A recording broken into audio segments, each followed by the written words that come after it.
ഇസ്രയേലിന്റെ കണ്ണിൽ പെടാതിരിക്കാൻ ഹിസ്ബുള്ള തലവൻ ഹസൻ നസ്രുള്ളയുടെ ശവസംസ്കാരം താൽക്കാലികമായി നടത്തിയതായ വിവരം പുറത്തുവരുന്നു. നസ്രുള്ളയുടെ മൃതദേഹം പരസ്യമായ ചടങ്ങുകളോടെ സംസ്കരിക്കുന്നതുവരെ രഹസ്യസ്ഥാനത്ത് താൽക്കാലികമായി സംസ്കരിച്ചതായാണ് വിവരം. സാഹചര്യങ്ങൾ അനുകൂലമാകുന്നതുവരെ ഹസൻ നസ്രുള്ളയെ താൽക്കാലികമായി സംസ്കരിച്ചു എന്നാണ് വൃത്തങ്ങൾ സൂചിപ്പിക്കുന്നത്. സെപ്റ്റംബർ 27 ഇസ്രയേലിന്റെ ബോംബാക്രമണത്തിൽ കൊല്ലപ്പെട്ട നസ്രുള്ളയുടെ ഔദ്യോഗിക സംസ്കാര ചടങ്ങുകൾ ഹിസ്ബുള്ള ഇതുവരെ പ്രഖ്യാപിച്ചിട്ടില്ല. റിപ്പോർട്ടുകൾ സൂചിപ്പിക്കുന്നത് ഇയാളുടെ അന്ത്യവിശ്രമ സ്ഥലം ഒന്നുകിൽ ലെബനനോ അതല്ലെങ്കിൽ ഇറാഖോ ആയിരിക്കാമെന്നാണ്. നസ്രുള്ളയുടെ മൃതദേഹം സംസ്കരിച്ച ഇടം ഭാവിയിൽ ഒരു ആരാധനാ കേന്ദ്രമാക്കി ഭീകരർ മാറ്റുന്നത് മുന്നിൽ കണ്ട് ഇസ്രായേൽ അവ നശിപ്പിക്കാൻ സാധ്യതയുണ്ടെന്ന് ഹിസ്ബുള്ള ഭയക്കുന്നു.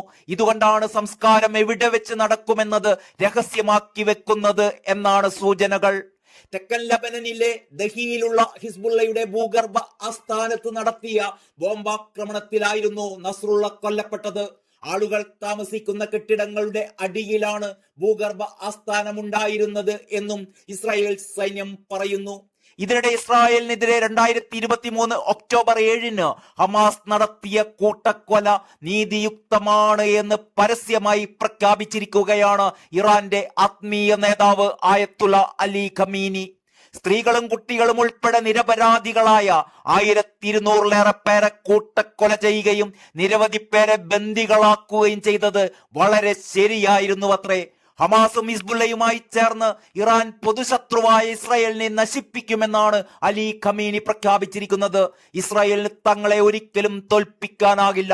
ഇസ്രായേലിനെതിരെ മുസ്ലിം രാജ്യങ്ങൾ ഒരുമിച്ച് നിൽക്കണമെന്ന് കൂടി അദ്ദേഹം ഇന്ന് ആഹ്വാനം ചെയ്യുകയുണ്ടായി.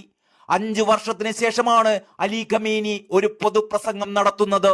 ഇസ്രായേലിനെതിരെ വൻ മിസൈൽ ആക്രമണത്തിന് ശേഷമായിരുന്നു ആയത്തുള്ള അലി ഖമീനി വെള്ളിയാഴ്ച പ്രാർത്ഥനകൾക്ക് നേതൃത്വം നൽകാനും രാജ്യത്തിന്റെ ഇനിയുള്ള പദ്ധതികൾ സംബന്ധിച്ച ഒരു പൊതുപ്രഭാഷണം നടത്താനും എത്തിയത്.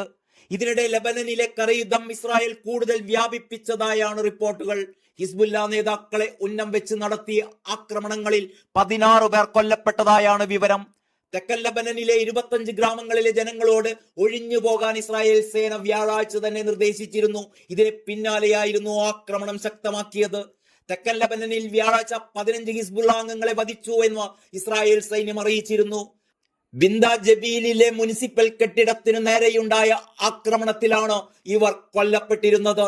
ലബനനിൽ കളയാക്രമണം തുടങ്ങി 2ാം ദിനമായ ബുധനാഴ്ച ഇസ്രായേലിന്റെ 8 സൈനികർ കൊല്ലപ്പെട്ടതിനുള്ള തിരിച്ചടിയായാണ് ഇസ്രായേൽ ആക്രമണം ശക്തമാക്കിയിരിക്കുന്നത്.